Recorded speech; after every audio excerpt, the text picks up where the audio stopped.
Assalamu alaikum. We are starting our class. It's November 2015. November 2015 51 ये वाला paper हम discuss कर रहे हैं. ये वाला पेपर निकाल लें.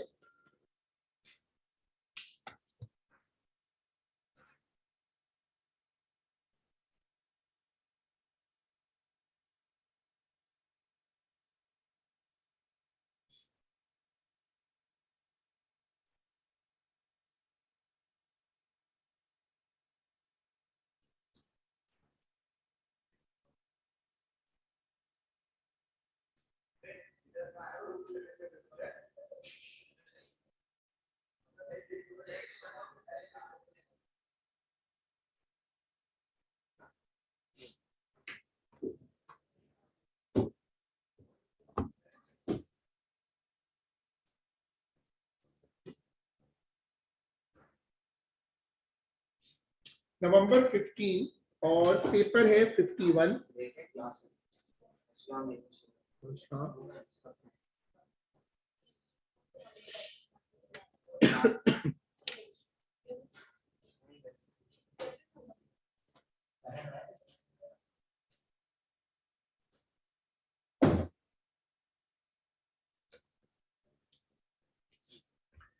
ये वाला पेपर निकाल लें जो लोग ऑनलाइन हैं, और आप भी बुक निकाल लो.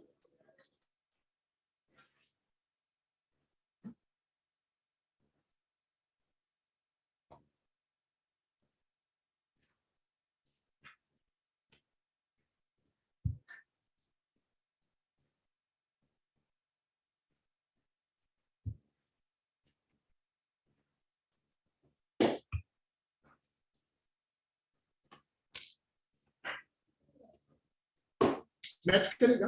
वो मैंने अभी ग्रुप पे भी बात मेंशन की है कि वो सारे पेपर डिफरेंट नहीं होते. शक्ल देखो.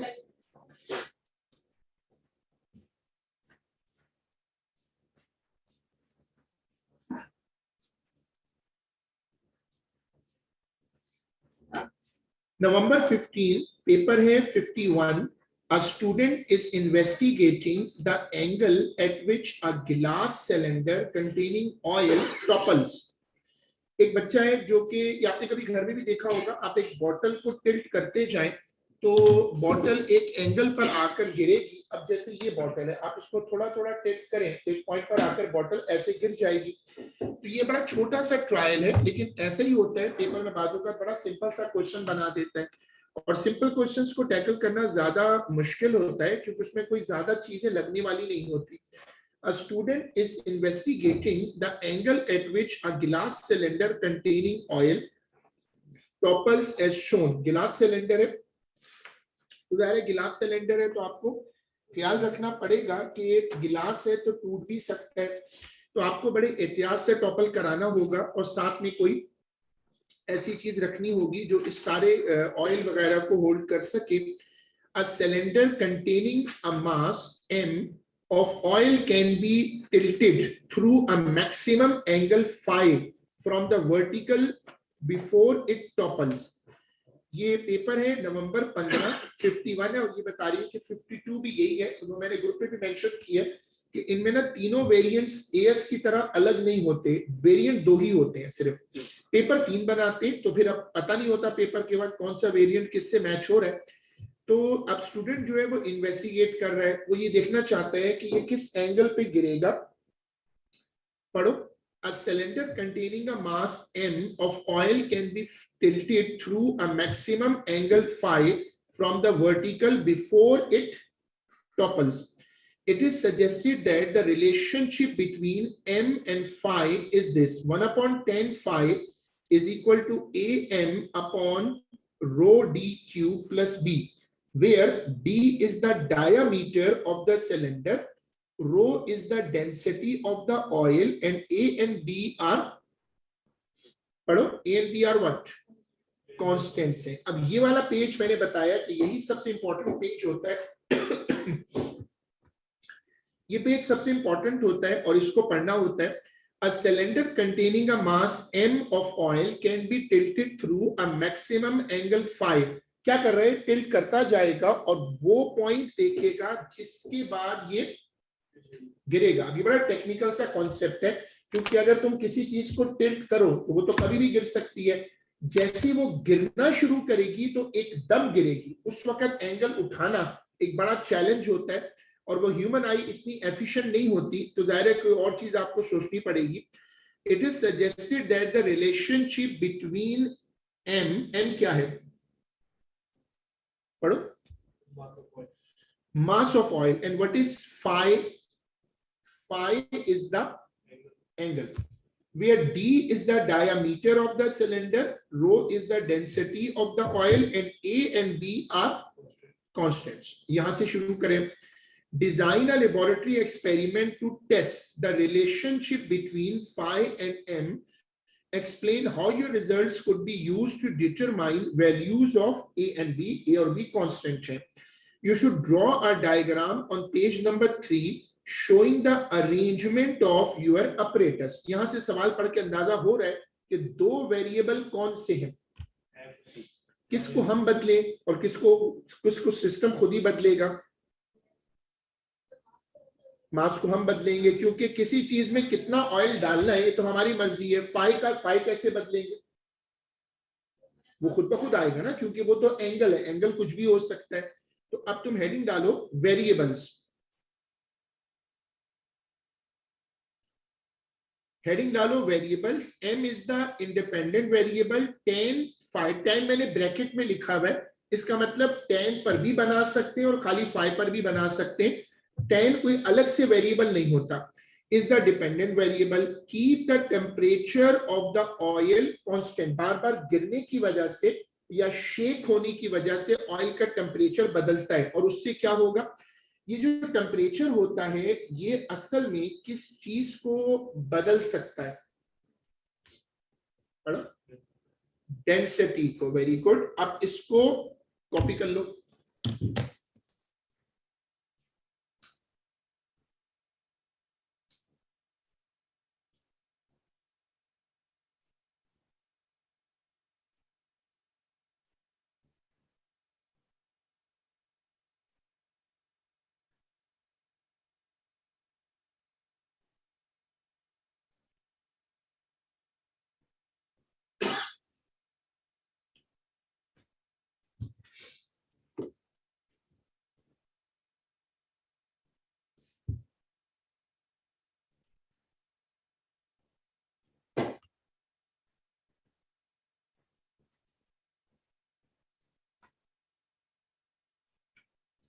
Procedure, method of data collection. इसमें दो चीजें बताते हैं, एक तो अच्छी सी नीट डायग्राम बनती है, और दूसरा आपको प्रोसीजर बताना पड़ता है, मेथड बताना पड़ता है. तो अब इसके बाद हेडिंग डालिएगा प्रोसीजर. 10 बजे वाला कार्ड लगा ले. आप भी लगा चुकी हो, कैसे लग क्या करता. अच्छा, ओ दैट्स स्मार्ट.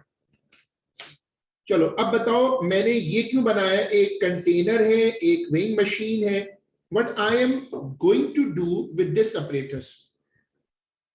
मैं दिखा के पूछता हूं, मैंने एरो बनाया है. कैसे निकालूंगा मास ऑफ ऑयल. लिक्विड का मास कैसे निकालते थे ओ लेवल फिजिक्स. पहले क्या निकालेंगे, mass of oil plus cylinder, और फिर ऑयल को अकेला मेन मशीन पे रख सकते हैं, खाली ऑयल को वो तो नहीं रख सकते. तो क्या करेंगे, ऑयल प्लस सिलेंडर और फिर खाली सिलेंडर, और दोनों को. Yes, perfect. पहले खाली सिलेंडर का वे कर लेंगे, क्योंकि ऑयल स्टिकी होता है, वो बाद में सिलेंडर में चिपका रह जाएगा. तो पहले खाली सिलेंडर का वे करूं और फिर ऑयल प्लस सिलेंडर और दोनों को. ये क्यों लाया, why I got this famous operators. इससे क्या निकलेगा, डायामीटर. और अब देखो मेरे पास ये ऑयल कंटेनर है, उसके साथ मैंने क्या लगाया हुआ है, उसके साथ मैंने क्या लगाया, स्टैंड. और एक मैंने वर्टिकल स्टिक लगाई है. ये क्या है, फिड्यूशियल मार्क. ये बेसिकली एक मार्क लगा हुआ है जो आपको कौन सी पोजीशन बताएगा, कौन सी पोजीशन बताएगा, वर्टिकल. ताकि, और ऊपर मैंने इस पे क्या लगा दी है, लिड, और मैंने इसको बेंच पे रख दिया। अब मैं करूंगा क्या, मैंने क्या लगा दिया, प्रोट्रैक्टर। क्यों? फिर मैं इसको टिल्ट करूंगा, और जब मैं इसको टिल्ट करूंगा तो ये आहिस्ता आहिस्ता टिल्ट करता जाऊं, एक पॉइंट पे टॉपल हो जाएगा। जिस पॉइंट पे टॉपल होगा, क्या ये स्लो मोशन में टॉपल होगा या एकदम टॉपल होगा? तो फिर एंगल कैसे निकाल, ह्यूमन आई तो नहीं डिटेक्ट कर सकती, मैं क्या करूं बता? जहां आपकी आई काम ना करे और आपको कैप्चर करना है तो क्या करेंगे? रिकॉर्ड करेंगे, वीडियो बना लेंगे, और वीडियो को रोक रोक कर चलाएंगे, और उससे फिर क्या निकल सकता है? Angle find. तो कॉन्सेप्ट बन गया, प्लान बन गया, और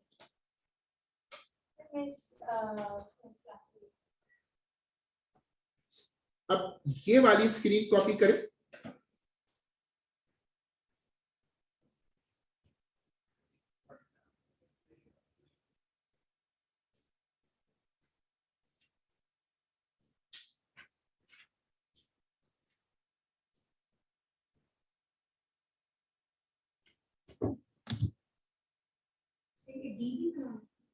बिल्कुल, ये डी ऐसी रफली बना लीजिएगा, मैं डी हटा देता हूं ताकि आप आराम से पहले इसको कॉपी कर लें।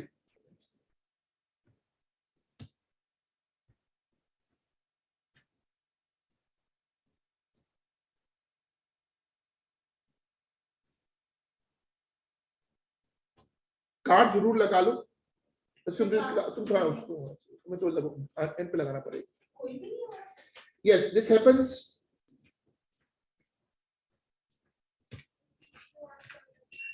जैसे हम लोग रेस करते हैं ना, तो हम एक लाइन खींचते हैं, स्टार्ट फिनिश, ये रेफरेंस लाइन होती है। जो रेफरेंस लाइन होती है, रेफरेंस का निशान होता है, उसको कहते हैं फिड्यूशियल मार्क। ये ओ लेवल एटीपी में होता था।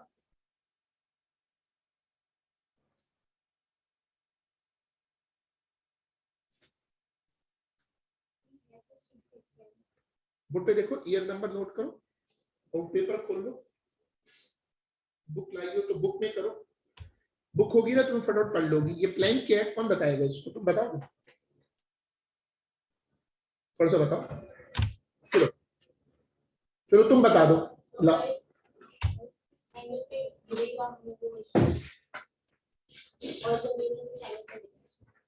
हम इसको टेढ़ा करते जाएंगे, और हमें बताना है कि ये किस एंगल पे टॉपल कर जाएगा। नहीं नहीं नहीं, थ्योरी नहीं चाहिए ना, ये तो देखो पेपर 5 में थ्योरी थोड़ी चाहिए। पेपर 5 तो ऐसे समझो कि तुम्हें थ्योरी का जिक्र ही नहीं करना। ठीक है, आप सही कह रहे हो, centre of gravity he decide करता है कि तुम कितना टिल्ट हो सकते हो, लेकिन तुम्हें एंगल बताना है। अब इस पे डी बना दो रफली। बनाना पेपर में कंपास से, नीट बनाना, भले कैसी बना दो, यानी अगर तुम चाहो तो सबसे आसान डी ऐसे बनती है कि दो सर्कल बनाओ ऐसे, और उसके बीच में ऐसे करके लाइनें दिखा दो, ये भी मान लेगा, लेकिन होना सर्कल चाहिए, सेमी सर्कल।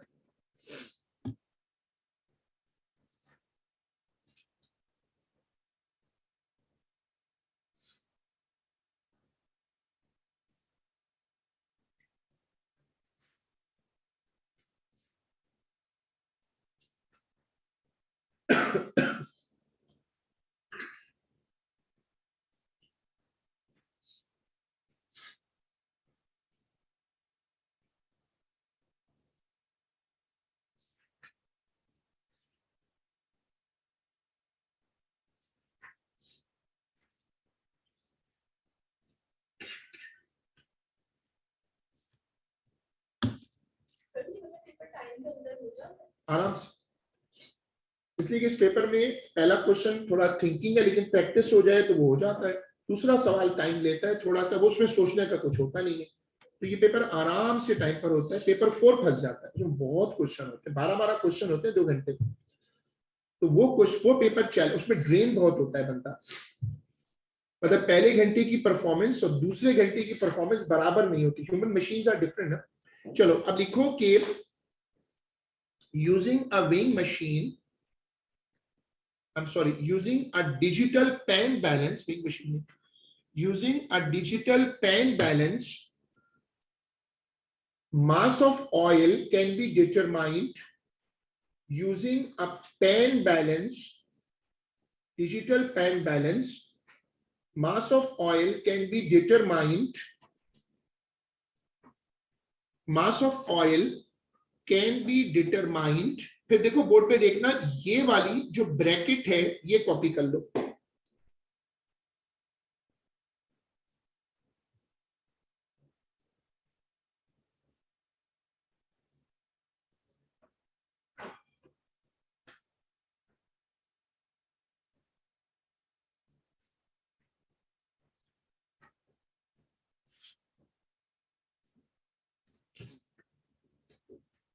ठीक है, अब आगे पढ़ो.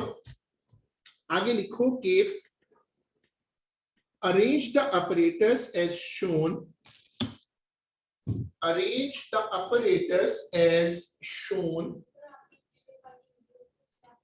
ये नहीं लिखना चाहिए. Very good, very interesting. ये वक्त के साथ टीचर्स भी सिलेबस के साथ अपने आप को अपडेट करते हैं. मैं एक एग्जांपल बहुत देता हूं, जैसे वो इलेक्ट्रिक फील्ड में के वाला सवाल है. याद है के वाला? अब पहले मना करते थे कि के नहीं लिखना, 1/4 पाई एप्सिलॉन नॉट लिखो पूरा.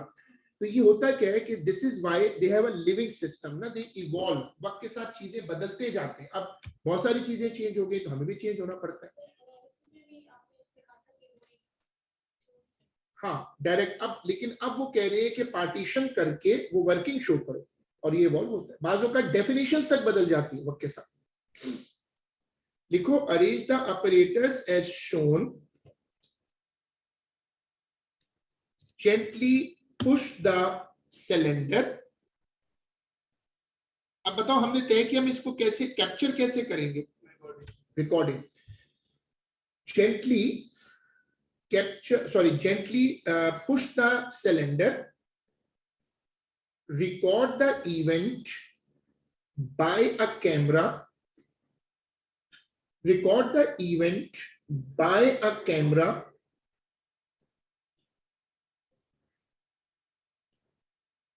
When it falls,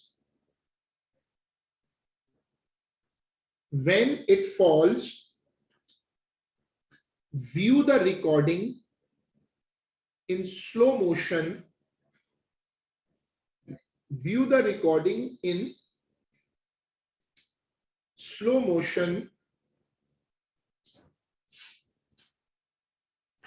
and view the recording in slow motion and find the angle phi. Phi का सिंबल ये वाला है, नो पार्किंग वाला सिंबल है उस तरह का. And find the, and look at it क्या था, and find the angle phi जिस पर ये टिल्ट होके गिरेगा. उसके आगे लाइन चेंज करके लिखो. अरे सॉरी, इसमें लाइन नहीं है, उसी में उसी को कंटिन्यू करो. लाइन तो बहुत वैल्यू करती है. अच्छा, उसके बाद लिखिएगा कि put a sandbag below the cylinder या कंटेनर, क्योंकि गिलास कंटेनर है. Put a sandbag below the container. Below the container. अब क्या तरीका होगा? जो मशहूर कॉन्सेप्ट है कि आप इसको क्या करें, देखो कि repeat each trial for the same value of m and average 3 times. Repeat the trial for the same value of m and average 3 times.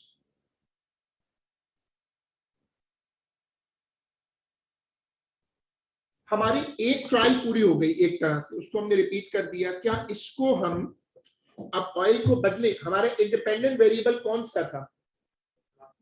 मास. तो लिखो now put, now repeat the experiment 3 times, increasing the mass. Now repeat the experiment 3 times, increasing the mass and 3 times decreasing the mass and 3 times decreasing the mass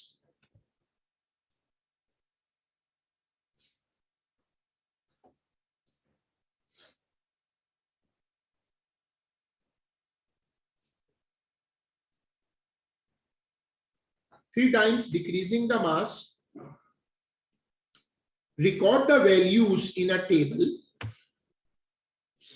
Record the values in a table.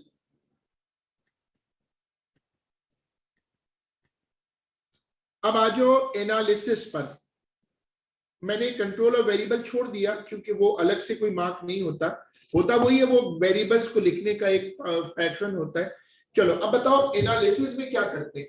हमें पता है कि variables कौन से हैं. क्या अपनी variables के हिसाब से इक्वेशन को y = mx + c में लाते हैं. गुड. चलो अब इसको कॉपी करो.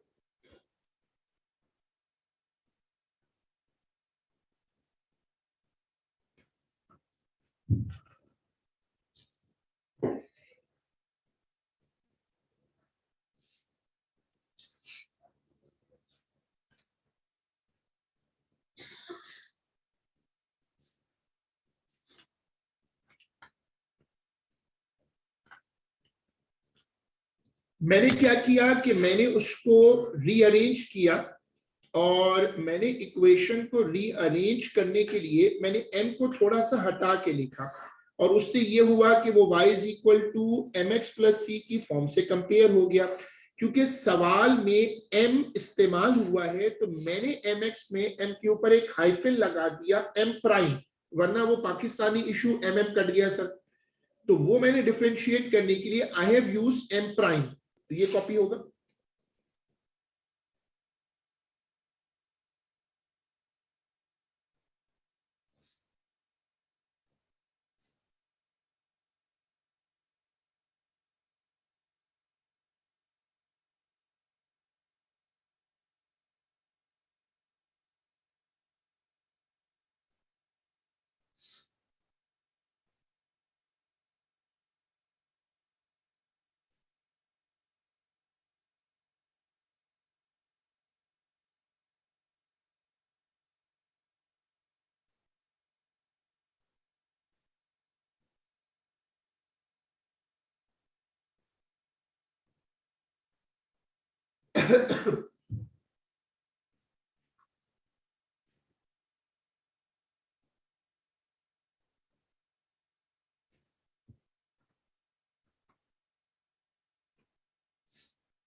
अब बताओ जो तुमने सीख लिया कि तुम एग्जामिनर ने तुम्हें कहा था ए और बी निकालो, वो तो कैसे निकालोगे. डायामीटर कैसे आएगा. वर्नियर कैलिपर मैंने दिखाया था ना. तो आप लिखो कि डायामीटर इज ऑब्टेन्ड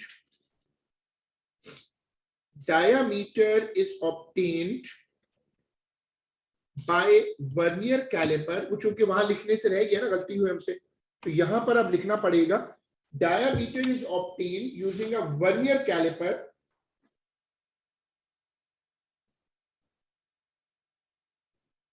जो मोटे सिलेंडर होते हैं थिक, उनका इंटरनल और एक्सटर्नल डायामीटर में फर्क होता है.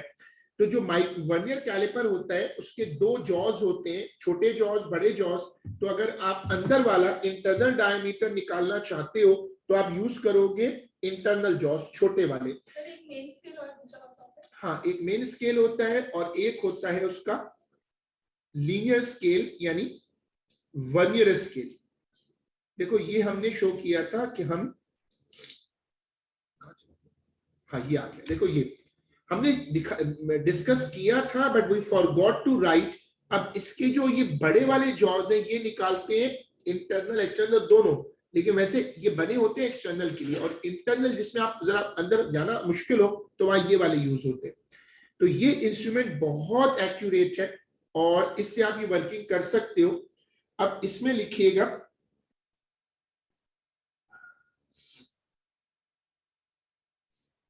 अब लिखो कि plot a graph of 1/10 phi against m.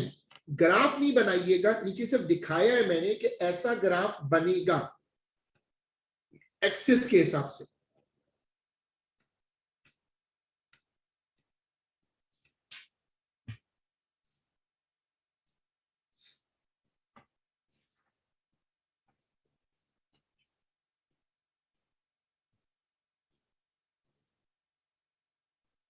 A is equal to gradient into rho d cube and B is equal to y intercept। अब फिर एक और भी गलती नजर आई, वो ये कि हमने जिक्र तो किया लेकिन ये डेंसिटी कैसे आएगी? बोलो, मैंने शो किया मैं नीचे। वॉल्यूम हम निकालेंगे और ऑयल का वॉल्यूम निकलेगा और ऑयल का यस। चलो अब उसी को आगे ये भी कॉपी करो।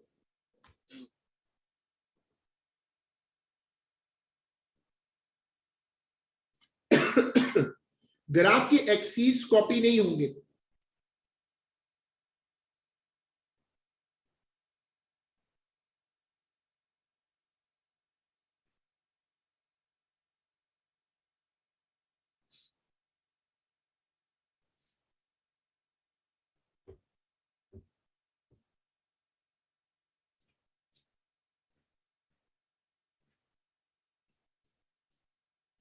नीचे लिखिएगा कि mass was obtained from digital pan balance. Mass was obtained from a digital pan balance while volume can be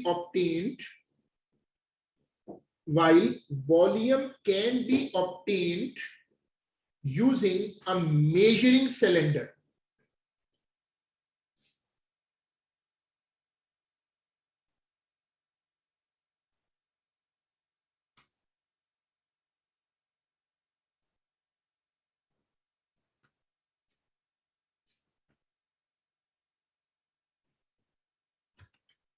चलो अब तुम लोग इस पे आ जाओ। प्रिकॉशंस कितनी तरह की होती हैं? 2 तरह की, एक्यूरेसी और। जब प्रिकॉशन लिखने लगो तो मैंने क्या सिखाया कि तुम अपनी बनाई हुई डायग्राम पर आ जाओ और जो तुम्हें लगे वो लिखते जाओ। 2 लिख दो तो भी बहुत है, लेकिन होनी रेलिवेंट चाहिए। पैरेलक्स एरर, जीरो एरर, ये बगैर सोचे नहीं लिख सकते। They are memory precautions. मैंने ऑलरेडी स्टैंड लगाया हुआ है, फिड्यूशियल मार्क लगा हुआ है। चूंकि ये गिलास कंटेनर है तो गिर के टूट सकता है, तो मैंने नीचे क्या लगाया हुआ है? क्या? हाँ, हर बार एक ही जैसी फोर्स, ये कहना चाह रहे होंगे। सही, that's a good point.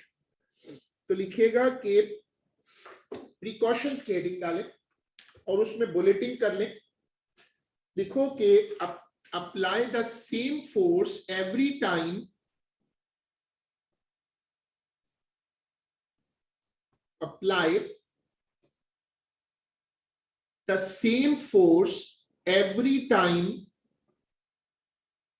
comma, use a Newton meter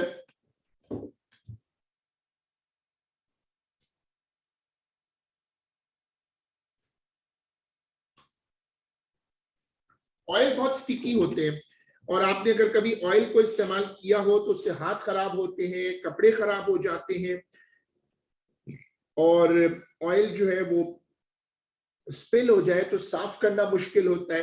तो बताओ कोई प्रिकॉशन मुझे बताओ, अगर आपने घर में कुछ ऑयल वगैरह पे कभी काम किए। एप्रन तो हाँ हो सकता है।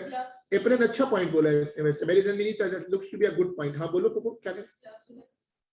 ग्लव्स कौन से वाले, मतलब वो बताना पड़ता है। अब वो प्लास्टिक वाले ग्लव्स कह रही हो? नहीं, रबर ग्लव्स क्यों पहन? प्लास्टिक वाले तो फिर भी ग्रीसी हो जाएंगे सर, लैटेक्स ग्लव्स। सही है। तो लिखिएगा number 2, oil is very sticky. Oil may be sticky, I am sorry, सारे ऑयल स्टिकी नहीं होते equally. Oil may be sticky, use N apron and gloves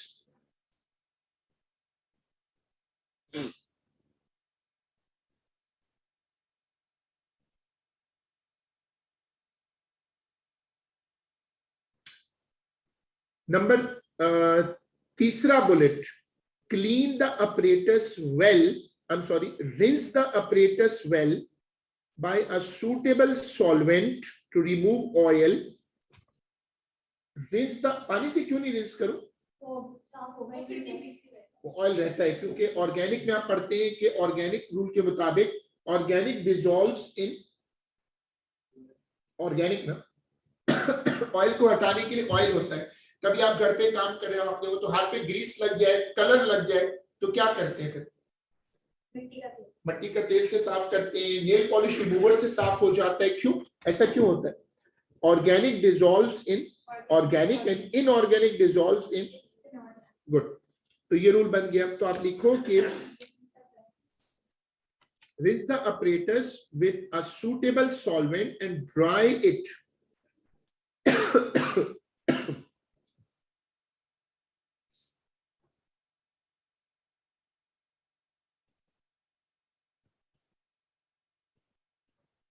Now we come to our final heading, additional details. जो लिखनी नहीं होती heading wise वैसे लिखें।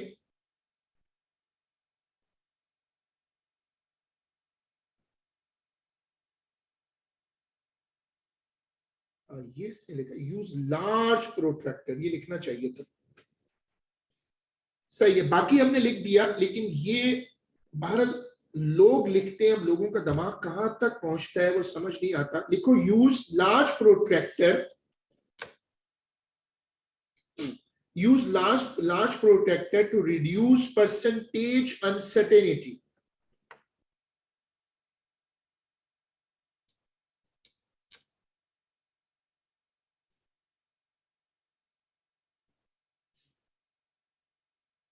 अब ये भी बहुत अच्छा पॉइंट लिखा है इसने, जिन लोगों ने घर में चीजें तोड़ी हो, स्लिप कराई हो, या खुद स्लिप होते हो, जो घर में बच्चे स्किड मारते हैं, तो आपको पता है ना, जब किसी चीज को ऐसे रखकर टिल्ट करने की कोशिश करो तो कभी कभी वो ऐसे स्लिप हो जाती है। वो जो हम जब स्किड मारते हैं तो गिर जाते हैं ना बाजू का, गिरते क्यों है? Rather we tilt we slip. तो वो कह रहे हैं कि तुम जो बेंच है उसके ऊपर क्या रख दो, ताकि हाँ टिश्यू पेपर तो रफ नहीं आता ना, मतलब टिश्यू पेपर तो सॉफ्ट होता है, ताकि किसको रोकें, ताकि आप किसको रोकें, स्लाइडिंग को। तो लिखो यूज, प्रिकॉशन में चलते जाओ, वो उसी में कवर कर लेते। अबे यार ये लीथल मिस्टेक नंबर 7 बहुत, आप में कोई बोल ही नहीं रहा आज तो, देखो कितनी बड़ी मिस्टेक हुई। ये तो लाजमी लाना होता है। चलो भारत, आज मैं ही पेपर कर रहा हूँ अकेले, बेचारा अहमद ऑनलाइन हेल्प कर रहा है, यहाँ बाकी लोग में से कोई हेल्प नहीं कर रहा है। शुरू में एक बच्चे ने की, लेकिन फिर चलो लिखो, पहले वो लिख लो, use a rough surface to prevent sliding of the container. Use a rough surface to prevent sliding of the container. अब ये हमने एनालिसिस में लीगल गलती कर गए कि ये नहीं लिखा, अब वापस आना पड़ेगा एनालिसिस में। वापस आओ, एनालिसिस में जगह है तो कहीं घुसाओ उसको। Relationship is valid if the graph is a straight line that does not pass through the, मैंने अंडरलाइन कर दी है। क्या ये हर सवाल में लिखते हैं हम लोग? बोलो, लिखते हैं ना? मैं बताया करो ना यार, यहाँ पर सब लोग सामान लगा के बैठे। Relationship is valid if the graph is a straight line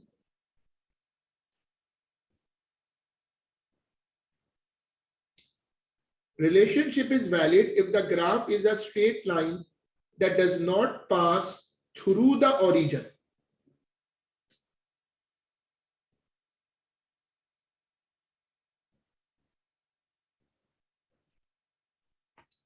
देखो अब माशाल्लाह हमारा 35 मिनट में डिस्कशन के साथ पेपर खत्म हो गया। अगर तुम पेपर में खुद कर रहे होगे तो तुम्हें 1.25 घंटे का पेपर है मेरा ख्याल है ये वाला। 1.25 घंटे का मतलब है कि तुम्हें आधे घंटे में इसको खत्म करना है। दूसरा सवाल थोड़ा ज्यादा टाइम लेता है, उसमें ग्राफ और आप बनाना होता है। तो अगर आप खुद सॉल्व कर रहे हो तो आधा घंटा इज प्रीटी गुड, आराम से खत्म होगा। अगर आप ऐसी गलती ना कर गए जैसे ये हुई है तो आराम से इसमें से 15 में से आप 12-13 उठा सकते हो अगर आप हेडिंग्स फॉलो करो। हाँ भाई क्या हुआ?